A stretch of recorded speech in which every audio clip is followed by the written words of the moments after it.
All right. Hey, everybody. Welcome to our masterclass. This is Event Planning Mastery. And thank you for joining us today. We're going to have a lot of fun talking about some of the tools and tips for planning events that wow your guests and audience.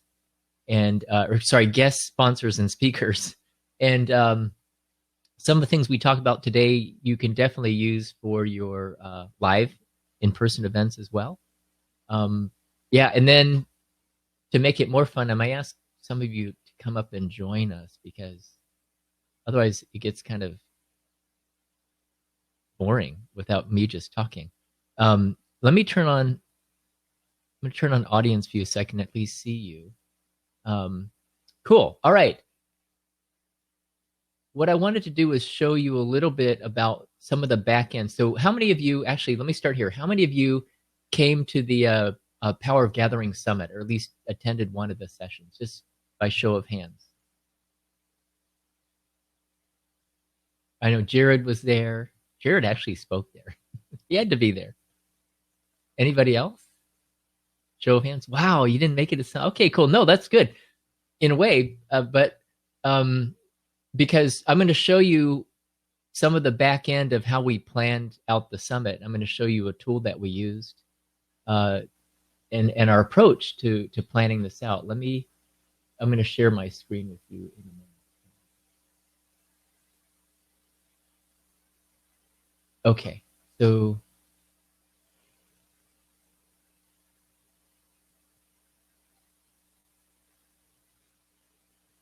our screens. And this is a tool that I created a while back. I realized that I didn't want to hurt my brain. So I created this planning tool. And the way it works, let me walk you through it, is you put in the title of the event and you write down what's the purpose of your event. That's the number one thing. What's the purpose? Why bother to put the time and effort and money into creating an event unless you have a really compelling purpose? And by the way, this can be used for, doesn't have to be used for a summit that's like a multi-day event. It could be used for a one-day event if you want. Okay, and then what's the value proposition of your event? In other words, if I am going to attend as a guest or sponsor or be a speaker, what's the big deal? What am I going to get out of your event? In this case, we said for the summit to learn from intergalactic movers and shakers of the online event galaxy, which of course we had to include Jared because Jared, like me, we're both from another planet, right, Jared? Okay. And yes. And you can see, in case this is a new feature, when Jared put up his hand, you see on the in the audience view at the bottom of your screen, you saw Jared's hand go up. All right. So then what happens here, you see the section where it says timeline planning questions. So one of the things that I found is critical is to plan your calendar.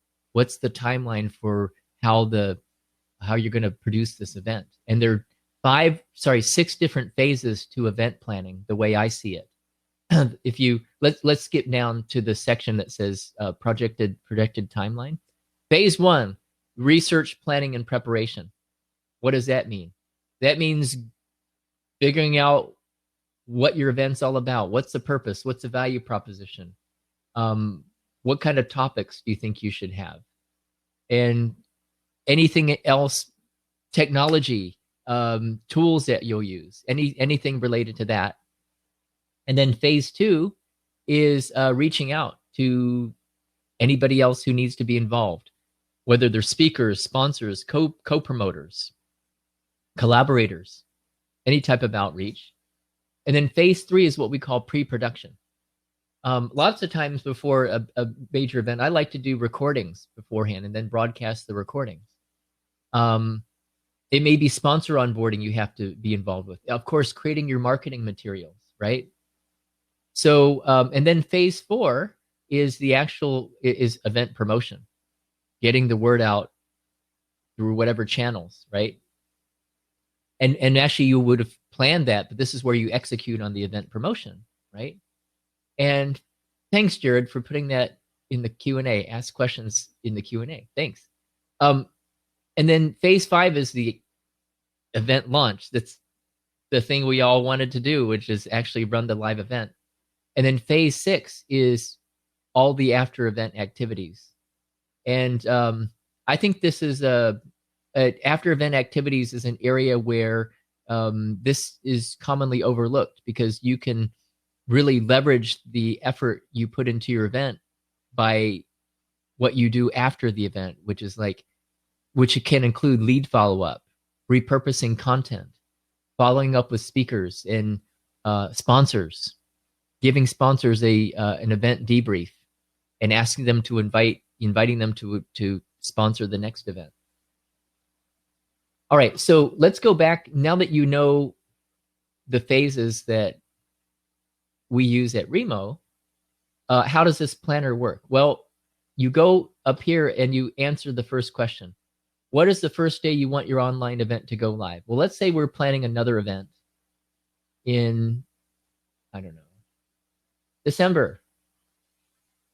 Okay. I'll tell you, I'll do October because it's already here. So October, let's say we want to have the first day of the event be October 6th. And we're going to make this another 3-day event, and we'll have this be end on October 9th.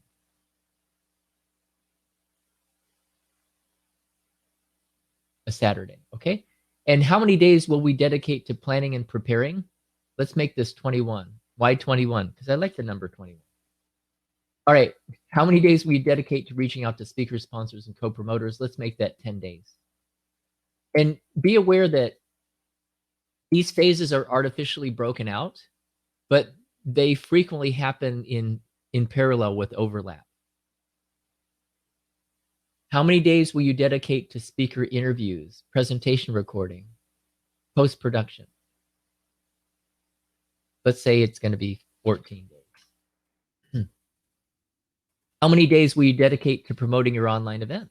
Let's say it's 90 days. And then how many days will you dedicate to activities after your online event? Let's say that's 45. All right, so what this does is it calculates by when do I need to start this phase. In the case of the numbers that I fictitiously made up, it says we should start the research and planning and preparation no later than May 24th and plan to complete by June 13th. Speaker or outreach should begin no later than June 14th and be completed by June 23rd. And you can see how the dates march out moving forward, right? So if we look at this and go, oh, wow, like, no, we have so many things going on, this is not going to work, then we can change our numbers up here or change the dates. Let's say we go, oh, wow, we have a conflict. Let's move it to starting on June or October 12th, and then we'll end on October 15th. Then it changes our dates, starting dates and completion dates. Okay, so far so good. All right, now, where do we go next? Well, what I like to do next is set some goals, right? So I included a part here that's what I call a virtual event profit tracker. And what this does, so basic principle of business goal setting, it applies not just to events, but business in general, is when you're setting goals, start by setting your financial goals first. Set your financial goals first. Once you've set your financial goals, set your sales goals so that you can reach your financial goals. Once you've set your sales goals, set your marketing goals to be able to achieve your sales goals. So it goes in this order: set financial goals, set sales goals, and set marketing goals. With that in mind, this tool walks you through setting up your financial goals for your event. In the bright yellow, those are areas to be filled out. I pre-filled this out with 3% for credit card fees. Maybe we have affiliates. We're paying out 30% of the tickets for this event. We're not going to do paid media. And then let's say we have costs for summit hosting or any other, email service provider for this event, whatever technology you have, or other expenses like team salaries, prizes, things like that, put them into this column and it'll add up what your fixed costs and expense are. The variable costs and expense are any fees that change based on your volume of sales. All right, then this will calculate what your goals need to be on the sales side. I'll show you the sales side in a moment. After we've done this calculation, we can come back after the event and put in our actuals in this beige area. But what this does, okay, it calculates what the your sales goals need to be based on the financial goals. And you see in the green here, it tells us how much we need to sell. Not a huge number because I just put in fictitious numbers on the financial goals. Let's make these numbers more. Oh, and so I put a low number for profit. Let's say we want to generate $25,000 in profit, right? Then it tells us our sales goal needs to be selling $41,269 worth of tickets and sponsorships. So you can come in here and see where it's bright yellow. You say, okay, well, what are our tickets going to be for early bird sales, and what will our ticket costs be for regular sales after the early bird's over? And what percentage of sales do I anticipate, or do I want the early bird sales to be compared to the regular sales? So let's say I want early bird sales to be 60% of the total sales. Here. And then regular sales would be 40%. Okay, so this tells me, if you look at the green over here, this tells me how my goal for how many early bird ticket sales I need and how many regular ticket sales I need. Come down here to sponsorships. You may or may not have paid sponsorships, but if you do, then you figure out, what I like to do is have 3 levels: low, medium, high, gold, bronze, silver, gold. In this case, I call them talk sponsor, event sponsor, flagship sponsor. You put in what the fees are for that sponsorship level. It will calculate how many, you fill in what your goal is for number of sponsors at each level. And then it will calculate what your anticipated revenue is going to be. And now be aware that this total here has to add up to be 100. Okay, so it says 120%. That's wrong. Can't be over 100%. That's why it's showing in red. That means I need to change my percentages up here. Let's make this 50% of total sales. Okay, I still need to go down by 10%. Let's make this 30%. Now I'm green, 100%. Okay, these are reasonable goals, we think. Okay, now the next thing to look at is our marketing goals. And we can go back here.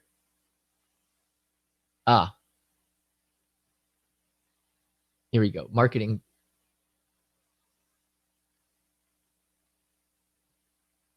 Sorry, I didn't have that hyperlink set up, so I just went to the tab.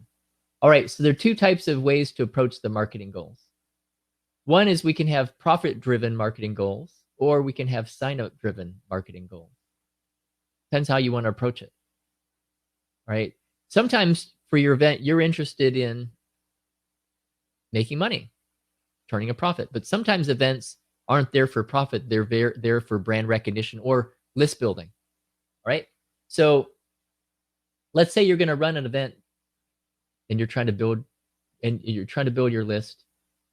And how you're going to drive your marketing is based on your traffic sources.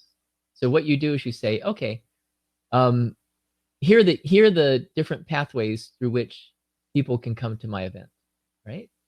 And what you do is you fill into the yellow what your list sizes are and how many speakers you are, how many affiliates you have, and how many sponsors you have. Then you have to make some estimates about what the open rates will be off of emails and invitations from speakers and or affiliates and so forth. This will then calculate the anticipated number of opens, and then you have to estimate a click-through rate after they open. A click-through rate, which means what is your call to action inside that email and how many people click through. This will take you from the top of the funnel to the middle of the funnel. Then you have to estimate yet again of what percentage of people will click through and actually register for your event. This will then, and you have to make an estimate.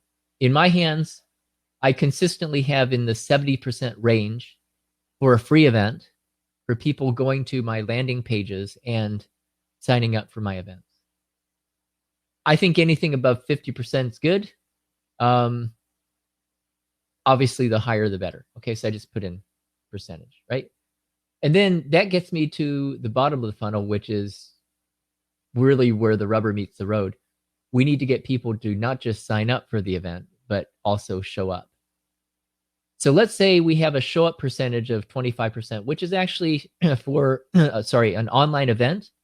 It's actually quite decent. Have we had higher than that? Yes, we've seen show up rates as high as 50%. Okay, but let's be conservative here. All right. And by the way, whoever asked the question, will this presentation be available to you? Yes, we are recording. We will put the recording into the masterclass section inside the community. The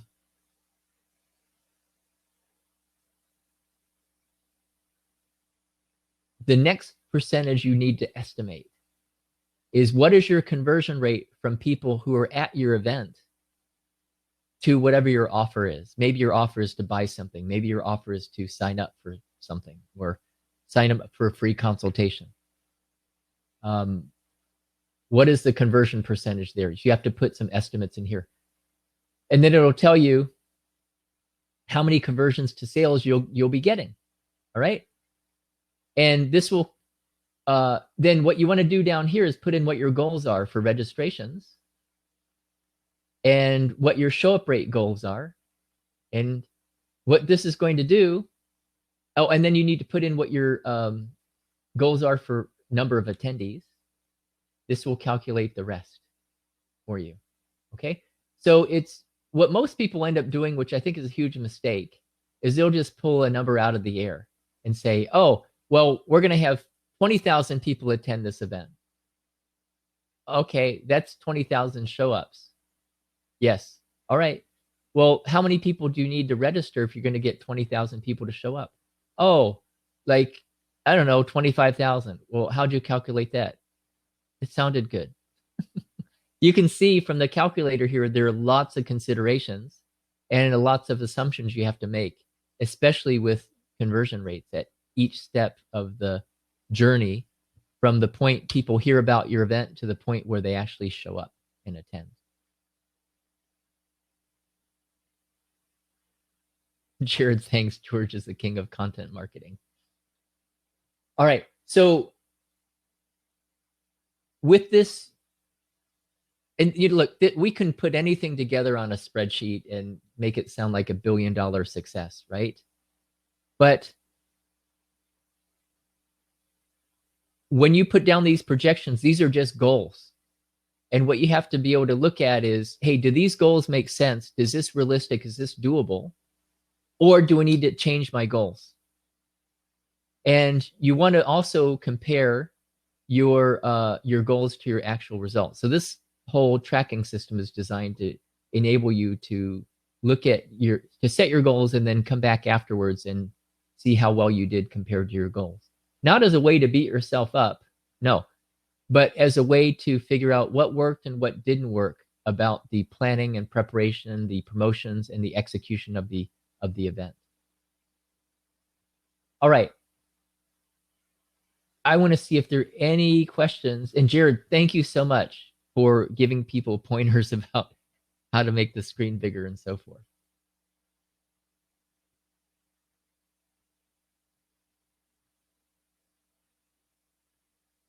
Some of you may already have planning tools in similar to this. I'd be interested to hear what else you're using.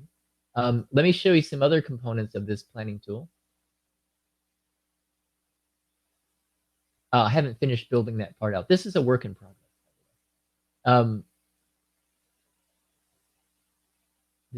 Okay. I wanted to show you this other part. So in this tool, this is how we actually planned out the summit, which was a 3-day summit with over 22 sessions and I think over 19 speakers. So this is how we planned out the run of show. And then we transferred, once we finalized this, we transferred the key information into the run of show feature in Remo. The agenda and run of show feature in Remo came, we populated it based on our planning from here. I started building out a marketing planning wizard, not totally completed. But the other place I wanted to show you is we kept track of our speakers here. What were the different topics? Had we gotten in touch with them? Have they responded? Have they sent us their bio information? And oh, this is we didn't use this part. That's just a work in progress. The main thing I wanted to show you is this part right here, which is setting up your timeline. I found from experience and from making mistakes, excuse me, that if I didn't have a clear timeline set out in the beginning, it was a wide open door for chaos and confusion. And if you're running an event with more than one team member, like as in more than yourself, if there's no timeline, then people don't understand what goals, what timelines they have for themselves. And it makes it very, very hard to coordinate efforts and to collaborate in efficient ways. So again, that's why I created this planner. If someone has a better tool, I'm interested in hearing about it. Because I'm more interested in, like, how can we use tools and technology to improve our efficiency when it comes to producing events that are successful.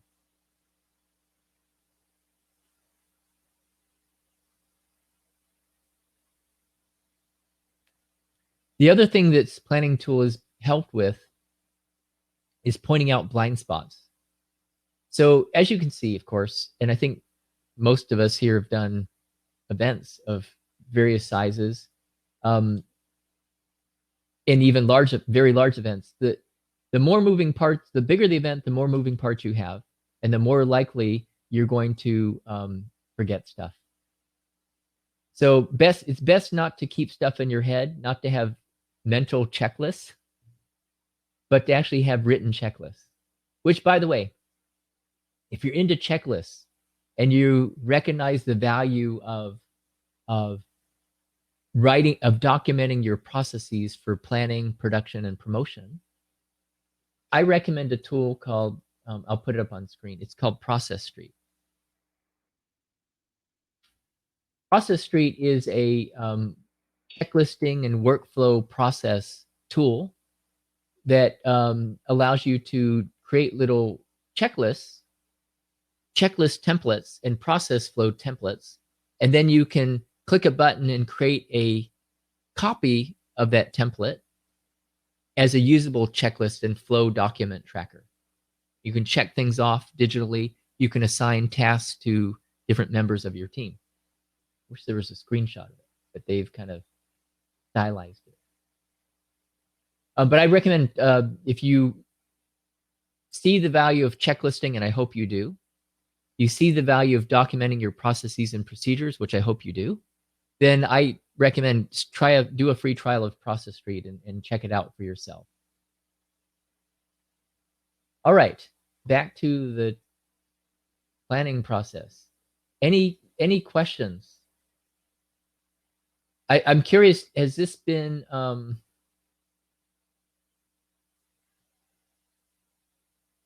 helpful in terms of thinking through your planning processes and procedures?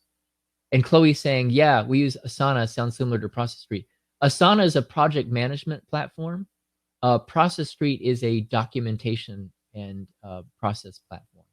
So if Asana, I haven't used Asana in years, but if Asana gives you the ability to do checklists and checklist templates and then create checklists that are based on those templates and then modify your checklists and templates on the fly, I'm all for using it. But if it doesn't, what I found is useful is to actually use Process Street as the checklisting and process documentation library, and then use that in conjunction with another project management tool. At Remo, we use ClickUp instead of Asana.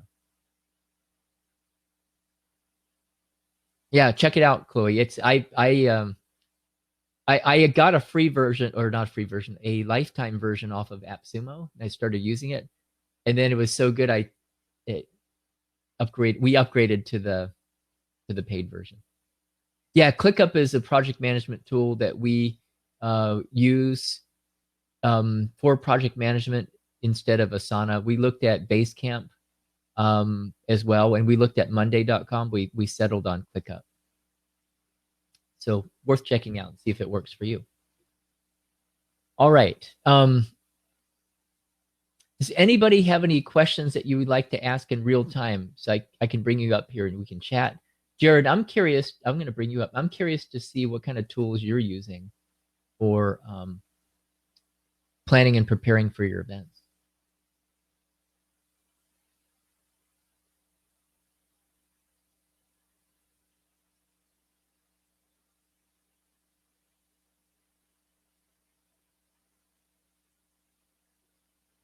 Oh, Pamela's asking, why did we choose ClickUp?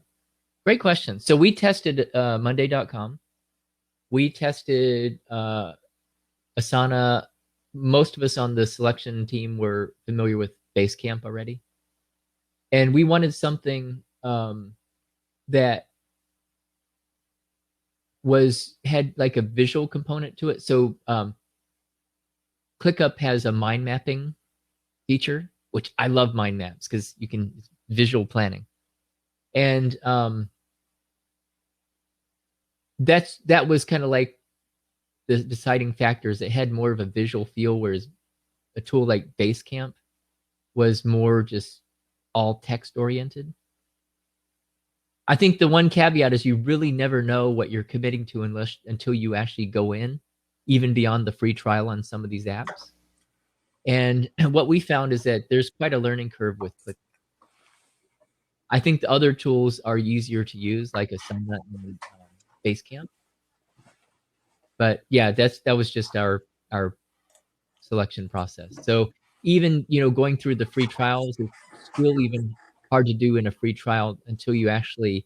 It's hard to gauge if the tool is really going to work for you until you start putting your actual working data into the tool and start using it on a daily basis.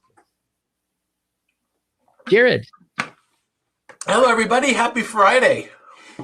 Have you seen this planning tool that I demonstrated here? Have you seen Yes, it? I have. And I think for those people who are have an event planning background, they find it very useful, as well as those who are looking at getting into event planning, because people think that virtual events, you don't have half of the issues you have for a live in-person event. You're wrong. There are a lot of details that go in behind the scenes, because the more organized you are, by using resources like this that George is sharing, it makes your entire event flow better. And this is one component of it. The other component is the platform you're using, right? All of us, we love and breathe and dream Remo. Well, I think most of us do anyways. But if you don't know the platform very well, what is the experience going to be for your attendees? So reach out to the community, and we say this quite often on some of these calls, is that there are people there who have resources to help you learn about the platform or even offer their services during your live events so that your event will run smooth, your attendees will have a great experience, and it makes you look like a superstar. In addition to that, definitely practice beforehand. Yeah. Yeah, and a lot of the times people leave the dry run maybe to an hour before the event or the day before. If you're not so familiar with the platform, believe me, they're going to pepper you with 1,000 questions. Yeah. And if you don't know, then you're going to have to get back to them and come back and maybe update the floor plan. Or if you don't know how to update the floor plan, give yourself plenty of time. And when you're doing your dry run, which I'm sure all of you have done, a dry run or 3, make sure you have all of the videos, plug and play, make sure they all work. Sometimes you might find a video might be private and you go to share it during the live event, it doesn't work. This should all have been done ahead of time. So you could do all the planning on the day of, but the onboarding is equally important. Still, I think, unbelievable, I know, most people have never heard of Remo. They think it's another Zoom call. They think, oh, how hard can it be? Well, oh, you mean I have to create an account? Well, yeah. So all of your planning needs to take into consideration, assume that people don't know anything about it. What is your onboarding process? Are you sharing them a video? Are you sharing them a little infographic? Like, how do you prepare your attendees for your event? Doesn't matter if it's a 4-day event or a 3-hour event or a 30-minute event. Chloe says they schedule multiple dress rehearsals with speakers and staff to make sure everything works. It can feel like overkill, but you never know what can happen. Yes. Yes. Like, what if a speaker shows up and they're behind a firewall or a VPN? Right? Yeah. Or something else. Somebody says, oh, the speaker, let's say they're having a dry run. Okay. But they're on the road. They're on an iPad or a mobile device. Well, as some of you might know, if you're on a mobile device or iPad, you will not be allowed to come up on camera in presentation mode. Yeah. You just can't. So we always ask that, or at least I always think it's the best practice, that people who use the platform sign in with a personal desktop or laptop, just to, in case there might be any firewall issues. Chloe, thank you, you're right. Or VPN security settings. I have had CC clients or banks, so, we can't use this platform. Well, if you're dealing with a huge multinational, you know how long it's going to take before if they will white label Remo. Try to circumvent all that and just ask people as part of your onboarding to please use a personal desktop or laptop. Oh, me, George, I could talk all day about this stuff. I can't get enough. Oh, this is great. This is awesome. Yeah. I was going to say something about, so we have put a lot of effort into improving the mobile browser experience, right? But even so, like Jared said, you can't come up as a presenter on mobile yet. Yeah. Oh, it's come a long way. I mean, most people now will still have a great experience on their mobile device. But keep in mind, using your little device, it's hard to bounce rooms. It's hard to check the feature because, I have fat, stubby fingers. So if I click a button, I don't know what's going to happen. I won't be able to send you a message, George, because I might message 3 other people. I don't know because it's so small. Exactly. Yeah. Must be the saxophone fingers. There you go. We have a question from Sydney, George, if you'd like to take that. Let's see. Oh, if there are a large number of guests, does the audience view get larger or would it scroll? It won't scroll. It's actually fixed. You can see up to 40 people on your grid at the bottom. You guys are going easy on us. Any other questions, please note them in the Q&A. But, in the future versions, because this is audience view 1.0, but based on feedback, we may actually put it in so it can scroll. I hadn't really thought about that. That's why it's great to get feedback from everybody.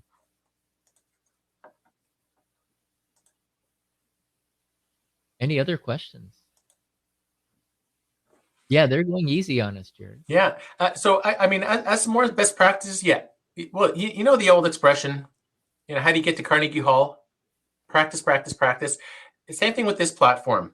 Those of us who've been around a while, we didn't get here overnight. We've been trying to break Remo for over a year. So use the experience. And if you're not sure, I mean, some of you might be familiar with the Remo Revolution community. I don't know. Have you shared the link, no, George? Thanks.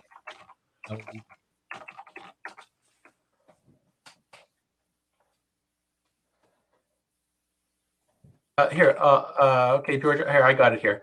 So there's a couple of versions. This one is open to the public. Anyone can attend for free, no problem. And then this one is open to the paid subscribers, maybe for more advanced technical questions. But it's a great resource to reach out to other super users to find out, can this be possible? How do I do this? I need help for this. I need live tech support for that. It's a great community out there because we all want everybody's events to run smoothly. Is that a word? It's Friday, right? Right. Smoothly and for And your attendees. no, so let me say something about the community, because our Remo Revolution community, which is open to the general public, is a really healthy, vibrant community. And you have people like Jared who are in there regularly. I see you in there all the time, who just love sharing their knowledge and expertise. It's a very generous community and very supportive. And that's what makes it a lot of fun. And that's what's made it a successful, healthy community, is we have a lot of people who want to help each other out. And you learn from each other. You get ideas from each other that you may not have thought of before. And it's a great place for solving problems that you may encounter that are beyond the technical sides of Remo. It may be, wow, I now have an event that's going to have 15,000 attendees. How do I staff that? Right. Oh, at the last minute, there's going to be a presidential inauguration celebration on Remo. How do we staff that? I'm using that example because Jared was pulled into one of those events in real life. Yeah, it went really well. I hired 20 staff to make it happen, and big success. Actually, funny.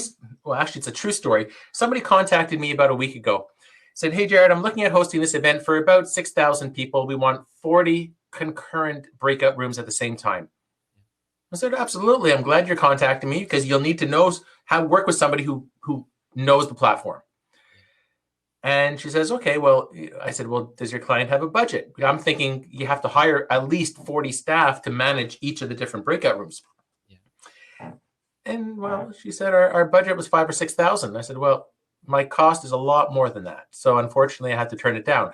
But all I have to say is anything's possible. Anything you could do in person can most likely be done on Remo. Exactly. But it's finding all these little workarounds, and this is why George, Katrina, and the team and the Revolution community is so useful, because we've been there and done that. We're here to make your events successful. That's why Remo here. I mean, some of you might know the catchphrase, Remo humanizes virtual events. Isn't that one of the main taglines, George? Totally is. And actually, the new website, which will be coming out in May, has that at the top. Nice. Yeah. Cool. Pamela has a question. She joined a bit late. She says, "Oh, Jared, where'd you go? Stick around. Are you sharing the planner?" Yeah. So no, it's not for sale. It actually, so this planner I created before I joined Remo, and was part of an event planning course that I created. But what I'm planning to do is I've got to clean it up a little bit, because you saw some places where I said, "Oh yeah, this part didn't get built out. I need to clean up a little bit," and then I'll post it in the with the recording of this session, and then when you click on it, you can create a copy of it and use it as much as you like. And then, but with one thing, one request. So as you use it, you'll find areas that need improvement, and so let me know what, either if you find something that's broken in the planner, or something that you think, oh, it would be great if the planner did this, because I'd like to keep improving it. I had plans of actually turning it into an online app, but how do you build an app? You build a prototype that works as simply as possible. And I've created lots of apps before, and lots of times I'll create a working prototype in either Excel or Google Sheets. Yeah. Okay, cool. Other questions? Oh, the other thing, I'd like to know if you use the planner, if it helps you with your events, because it kind of looked semi-pretty, but the real value is actually using it to become more efficient at producing successful events. Some of you may or may not realize, but Remo itself doesn't, unless I'm wrong, George, doesn't currently accept payment of any kind. So if you sell tickets or booths or sponsorships or swag, whatever, you need to use a third-party platform. It could be your website, it could be events.com or Eventbrite or any number of other platforms. And a best practice would be well, depending on your event, but once somebody registers, pays, and checks out, in the confirmation email, then they could be given the Remo link. Yes, that's the point, to give it to them. Yeah. I was just actually earlier today, I was speaking with somebody who they run an event agency that primarily was doing live events. Of course, they pivoted like everybody else to doing virtual. But they now they're doing hybrid combination of live and online. And what he was saying to me is that these event ticketing companies, what they need to do is make a pivot or add a feature so that they can ticket for both the live event, so the in-person event, and the online event at the same time. Yeah, the one I use, events.com, they've been having that for a long time now. Oh, okay. All right. That's good to know. Yeah. I'm going to write that one down. And actually, one of the co-founders is from Ottawa, from my hometown. Ah. So they can do both. And can they print the live ticket or print badges at the live event or in-person event? I think so. Okay. I've never done it, but yeah, I haven't either. Just kind of curious. Well, if you like, George, I'll send you the information afterwards. Yeah, I would like to know, because I think that's going to come up more and more as we get out of the pandemic sooner, hopefully, than later. Yeah. All right. Other questions? Otherwise, I have a question for everybody. So I want to applaud Jared for jumping in here, and he's got all these resources that it would take me time to look them up, like the quick start for Remo users. How did you get it up, pull it up so fast? Do you have a little cheat sheet? Yeah. So as part of I've been in business over 10 years now, and again, started with the band, but then I realized it's all about processes, and I'm sure you can appreciate this, George. If you send somebody some resources once, like I will for the events.com, I copied and pasted it into a Word document, and then I just Control F, the search feature. Yeah. And that's how I'm able to find everything so quickly, because I have everything on one major, it's just a Word document. Right. It's more or less in order, but it doesn't really have to be when you search. So I know what to search for, and then I just copy and paste it. So when I do my, hey, Team Canada's here, I just go Canada or Team, and it brings right there. You don't have to reinvent the wheel. I do something similar. I have my, I'll show everybody mine. I do mine in Evernote. This is where my resources.